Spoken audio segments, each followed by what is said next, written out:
Allahumma salli ala Muhammad wa ali Muhammad. Para pemirsa Safinah TV yang dimuliakan oleh Allah Subhanahu wa taala, alhamdulillah kita telah menjalani ibadah puasa yang dari awal sampai akhir di bulan yang suci ini, bulan yang rahmah, bulan maufirah, bulan yang dimuliakan oleh Allah Subhanahu wa taala. Dengan segala hal ibadah kita dilipat gandakan oleh Allah Subhanahu wa taala. Bacaan Al-Qur'an kita juga dilipat gandakan oleh Allah Subhanahu wa taala pahalanya. Dan di bulan ini adalah bulan yang penuh dengan pelajaran yang kita akan ambil. Bulan ini adalah sebuah sekolahan, sebuah institusi yang di dalamnya ada pelajaran yang banyak, yaitu kita disuruh belajar tentang mengekang hawa nafsu, mengekang pandangan, mengekang pendengaran yang negatif, mengekang tangan, mengekang mulut, dan semua jiwa dan juga anggota badan kita di bulan ini belajar berpuasa untuk tidak melakukan hal-hal yang negatif. Di sini ada sekolahan, dan sekolahan ini gurunya adalah langsung Allah Subhanahu wa taala, dan gurunya juga adalah Rasulullah sallallahu alaihi wasallam, dan gurunya juga Amirul Mukminin Ali bin Abi Thalib. Dan ketika kita sudah tahu dan diberikan ilmu oleh para guru-guru yang mengajarkan kita, kita juga harus tahu tanggung jawab kita kepada para ulama, karena guru itu adalah ayah rohani kita. Kalau dalam hadis dikatakan bahwa Rasulullah Shallallahu Alaihi Wasallam pernah bersabda, "Aku dan engkau wahai Ali adalah abahnya umat ini." Ini adalah abah rohani, abah pembimbing jiwa kita, abah pembimbing rohani kita yang akan menyelamatkan kita di dunia, dan akan dengan usaha penyelamatan itu kita akan kelak dikumpulkan dengan Rasul dan keluarganya. Al-hadirin wal hadirat yang dirahmati oleh Allah Subhanahu wa taala, sering kita belajar daripada guru-guru kita, ulama-ulama kita. Kita patut mengetahui tanggung jawab kita kepada mereka, karena mereka adalah manusia yang ditinggikan oleh Allah Subhanahu wa taala melalui ayat sucinya Al-Qur'anul Karim, ketika Allah berfirman, "Yarfa'illahu alladhina amanu minkum walladhina utul ilma darajat." Allah akan mengangkat orang yang beriman dari Anda dan mengangkat derajatnya. Inilah kelebihan para ulama yang mengerti akan ilmu-ilmu agama. Dan juga dalam riwayat daripada Rasulullah SAW, beliau bersabda, "Man waqqara aliman faqad waqqara rabbah." Siapa yang memuliakan orang alim maka telah memuliakan Tuhannya. Banyak riwayat-riwayat yang tentang kelebihan para ulama. Tapi tanggung jawab kita kepada para ulama yang membimbing kita, yang menyelamatkan kita, itu apa? Agama mengajarkan kita salah satu tanggung jawab yang disuruh untuk kita sering hadir majalisal ulama. Karena kita tahu ada ulama tetapi kita sering alpa dari majelisnya. Apa gunanya? Mereka adalah pewaris para nabi yang wajib didatangi, bagaikan kita mendatangi para nabi. Di antara tanggung jawabnya ialah sering kita mendatangi para ulama. Kenapa? Dalam riwayat dari Rasulullah SAW, Nabi bersabda, "Ma min mu'minin yaqa'u sa'atan indal alim illa nadahu rabbuhu jalasta ila habibi." Tidak ada seorang mukmin yang duduk sesaat di sisi orang alim melainkan Tuhannya akan memanggilnya, "Engkau telah duduk di depan kekasihku. Wa izzati wa jalali, demi kemuliaanku, demi keagunganku, la uskinannaka, al-jannah ma'ahu. Aku akan menempatkan engkau di surga bersamanya. Wala ubali, dan aku tidak peduli. Ini kelebihan kalau kita duduk dengan para ulama dan tanggung jawab kita kepada para ulama. Dalam riwayat yang lain daripada Rasulullah sallallahu alaihi wasallam, "Man istaqbala al-ulama faqad istaqbalani." Siapa yang berhadapan dengan para ulama berarti telah berhadapan dengan aku. "Wa man zara al-ulama faqad zarani." Dan siapa yang menziarahi para ulama maka telah menziarahi aku. "Wa man jalasa al-ulama faqad jalasani." Siapa yang duduk dengan para ulama berarti telah duduk denganku. "Wa man jalasani faka'annama jalasa rabbi." Siapa yang duduk denganku maka seakan-akan telah duduk dengan Tuhanku. Ini diriwayatkan Kanzul Ummal, hadis nomor 28.883.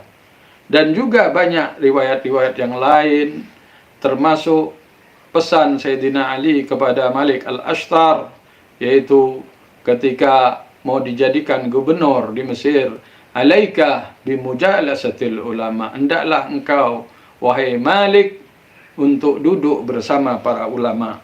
Ini ajaran pesan Sayyidina Ali kepada Malik al-Ashtar.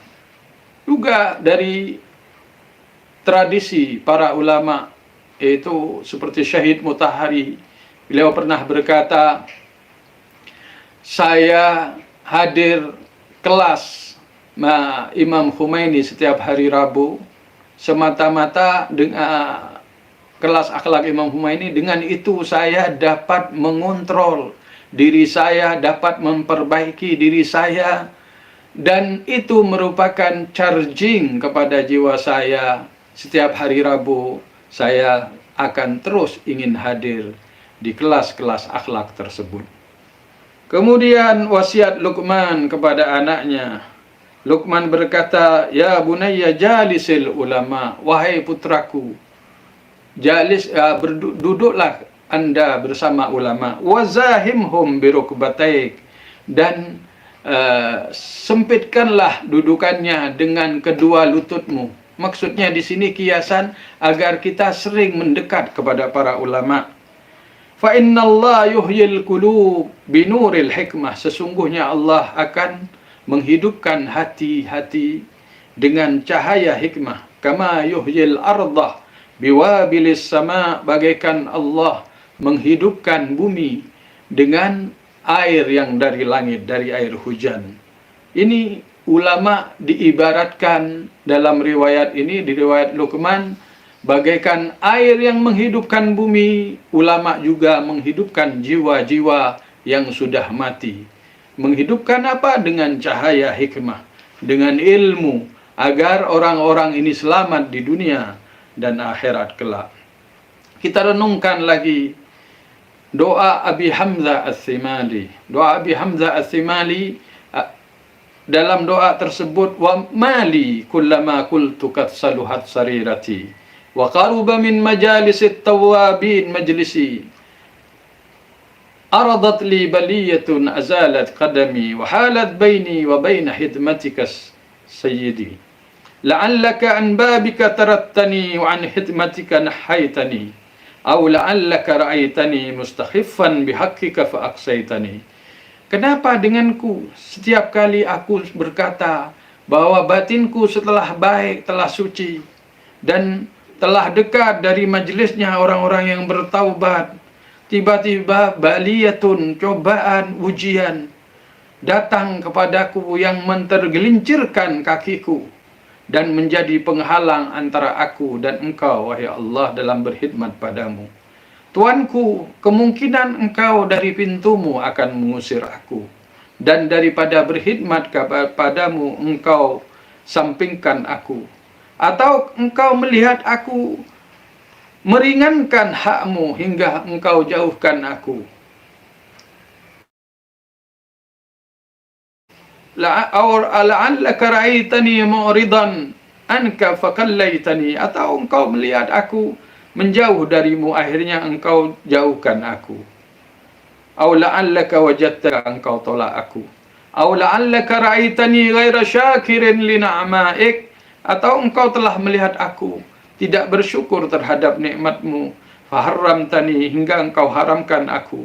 Aw la'allaka faqadtani min majalisil ulama fakhadaltani, atau engkau melihatku tidak ada di majlis-majlisnya para ulama, akhirnya kau hinakan aku. Ini dalam kata-kata faqadtani min majalisil ulama fakhadaltani, engkau melihatku tidak ada di majlisnya para ulama, akhirnya engkau hinakan aku. Di sini kita melihat pentingnya sering duduk bersama para ulama. Aw la'allaka ra'aitani fil ghafilin famin rahmatika ayastani, atau engkau melihatku ada di majlisnya orang-orang yang lalai, akhirnya engkau buat aku putus asa dari rahmatmu.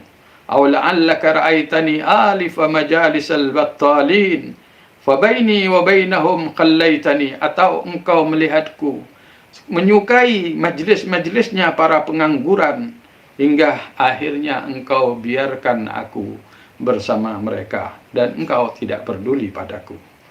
Ini, dari riwayat ini kita melihat tentang pentingnya ngumpul dengan para ulama. Ya, dalam riwayat-riwayat yang lain juga banyak tentang kita, tanggung jawab kita kepada para ulama. Di antaranya ialah memberikan penghormatan khusus kepada para ulama. Kenapa? Amirul Mu'minin alaihissalam pernah berkata, min haqqil alim alaika an tusallima 'alal qaum 'amatan ammah wa takhussu dunahum bittahiyyah.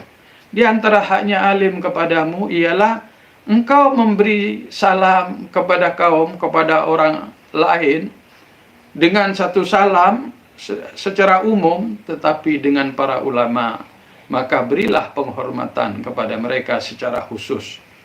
Ini tentang kelebihan kenapa kita disuruh menghormati para ulama, agar ilmu yang kita ambil dari mereka itu akan barakah, agar bisa merubah jiwa batin kita, dan agar terbiasa apabila kita menghormati para ulama, nanti putra-putri kita akan menghormati para ulama, dan dengan itu lebih mendekatkan diri. Apabila lebih mendekatkan diri kepada para ulama, akan lebih dekat juga kepada ilmu, akan lebih dekat kepada kebenaran, akan mengikuti kebenaran, akan mendekatkan diri juga kepada Allah Subhanahu wa taala dengan ajaran-ajaran para ulama.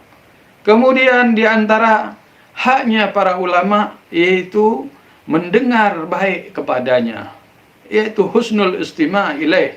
Ini ada dalam hukuk fil hadis syarif, ya, wa husnul istima' alaih wal iqbal alaih wal ma'una ala nafsik fima la ghina bika anhu min al ilmi bi an tafriga lahu aqlak wa tuhdhir fahmak. Ya, dalam riwayat ini, hendaklah kamu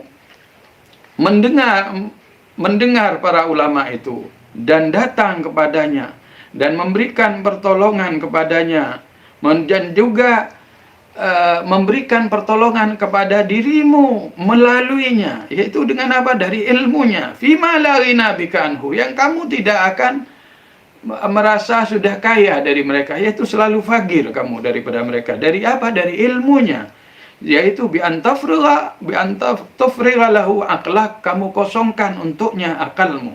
Jadi, dan wa tuhdhira fahmak, dan menghadirkan pemahamanmu. Kemudian yang selanjutnya di antara tanggung jawab kita kepada para ulama ialah sedih atas kematiannya. Yaitu kenapa?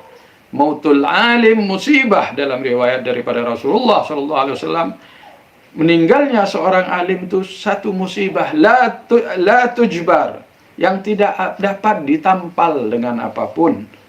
Wasalmatun la tusad, dan satu lubang yang tidak dapat ditutup. Wa huwa najmun tumis, itu adalah bintang yang telah dihapus.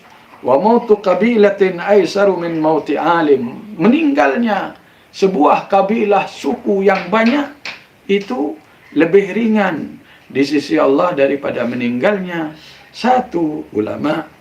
Ini dalam riwayat dalam kitab Mizanul Hikmah jilid 3 halaman 2070.